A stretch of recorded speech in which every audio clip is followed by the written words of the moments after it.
నిర్లక్ష్యానికి బలైన పులి చావుకు బాధ్యులు ఎవరు? అటవీ శాఖ అధికారుల నిర్లక్ష్యంతో పులి మృతి చెందింది. వన్యప్రాణుల సంరక్షణ పేరిట కోట్ల రూపాయలు ఖర్చు చేస్తూ టెండర్లు పంచుకుంటూ సమావేశాల్లో ఫోటో సెక్షన్స్ తో పరిమితమవుతున్న అటవీ శాఖ ఆఖరికి ఓ పులి ప్రాణం నిలబెట్టుకోలేకపోయింది. ఇది యాదృచ్ఛిక ఘటన కాదు, ఇది నికాసైన అధికార నిర్వాహకం. ఇది ప్రజాస్వామ్య వ్యవస్థను దూషించే పాలనా వైఫల్యం. కొమరం భీం ఆసిఫాబాద్ జిల్లా పెంచకల్పేట మండలంలో విద్యుత్ షాక్తో హతమైన పెద్ద పులి.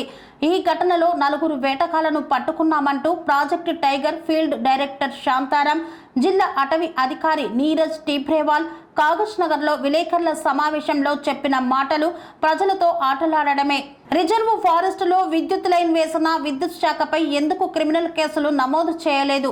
పులి తిరుగుతుందని ముందే ఇంటెలిజెన్స్ ఉన్న ఈ ప్రాంతంలో ఇన్ఛార్జ్ బీట్, ఇన్ఛార్జ్ సెక్షన్ అధికారి, ఇన్ఛార్జ్ రేంజర్ మాత్రమే ఎందుకు ఉన్నారు? పులి చనిపోతే రెవెన్యూ ఏరియాలో చనిపోయింది అంటూ తప్పించుకునేంత అపహాస్యంగా అధికార ప్రసంగమా? ఇది ఏ చిన్న జంతువు కాదు, ఇది దేశం గర్వంగా చెప్పుకునే జాతీయ జంతువు. టైగర్ చనిపోయింది అంత సాధారణ విషయం కాదు. ఇది చనిపోవడానికి కారణమైనది ప్రభుత్వ వ్యవస్థే. జిల్లా అటవీ అధికారి నీరజ్ టీబ్రేవాల్, మీ పరిధిలో వన్యప్రాణులు విద్యుత్ షాక్తో చనిపోతుంటే మీ చేతిలో ఉన్న అధికారాన్ని ఉపయోగించకుండా మీడియా ముందుకొచ్చి చేతులు దులుపుకోవడం మీ బాధ్యత. ఎఫ్డిపిటి శాంతారాం టైగర్ ప్రాజెక్ట్ డైరెక్టర్ గా పదవిలో ఉండటానికి మీకు అర్హత ఉందా? పులుల సంరక్షణలో నిబంధనలు ఉల్లంఘించబడితే మీరు కేంద్రాన్ని ఎందుకు అప్రమత్తం చేయలేదు? విద్యుత్ శాఖ ట్రాన్స్కోకి నోటీసులు ఇచ్చామంటారు, కానీ ఏ నోటీసుకు స్పందన లేదట. అంటే ఏమిటి? మీ శాఖను మేం నమ్మాలా? లేక విద్యుత్ శాఖ అధికారుల వేదనకు బానిసలుగా మారిపోయారా? అనుమతి లేకుండా రిజర్వ్ ఫారెస్ట్ లోకి లైన్ వస్తుంటే చూసేదెవరు? ప్రజలు వందల అడవి చెట్ల మధ్య జీవించే జంతువులను రక్షించాలని నమ్మిన అటవీ శాఖ ఇప్పుడు విద్యుత్ వైరుతో మృత్యువుకు వేదిక అవుతోంది. ఈ లైన్ల వల్ల ఇప్పటి వరకు ఎన్ని జంతువులు చనిపోయాయో అంచనా కూడా లేదు. ఈ దారుణం వెనుక ఉన్న అసలు నిందితులు ఎవరు?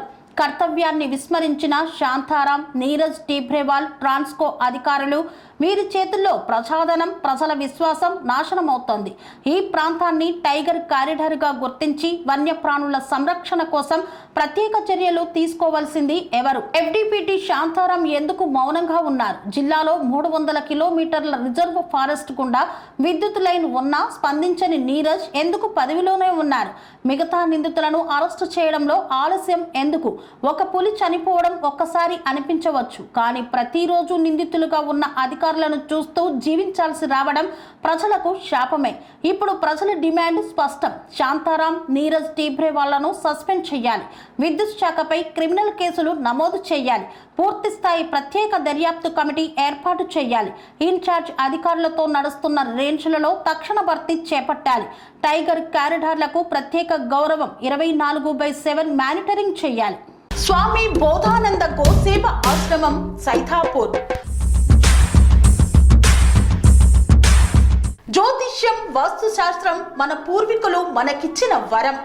దుర్గాదేవి, కాలభైరవ ఉపాసనతో వాక్సిద్ధి పొందిన శ్రీ శ్రీ బోధానందగిరి స్వామివారు మీకు ఎలాంటి సమస్యలున్నా, వాటిలో ముఖ్యంగా ధన నష్టం, ఆరోగ్య నష్టం, భార్యాభర్తల మధ్య గొడవలు, ప్రేమించుకున్న వారు దూరం అవడం, ఎన్ని సంబంధాలు వచ్చినా పెళ్లి ముడి పడకపోవడం, రోడ్డు ప్రమాదాలు, అప్పుల బాధలు, వ్యవసాయంలో నష్టాలు, పెద్దల మాట పిల్లలు వినకపోవడం, ఆరోగ్య శాంతి, గృహశాంతి, మనశ్శాంతి లేకపోవడం, ఇలాంటి సమస్యలు ఉన్నట్లయితే ఒక్కసారి స్వామీజీని కలవండి.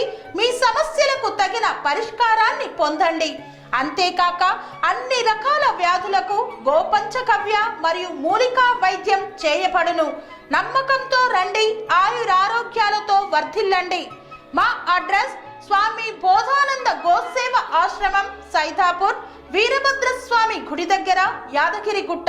సంప్రదించవలసిన నెంబర్ 9849213754 మరియు 9618034138.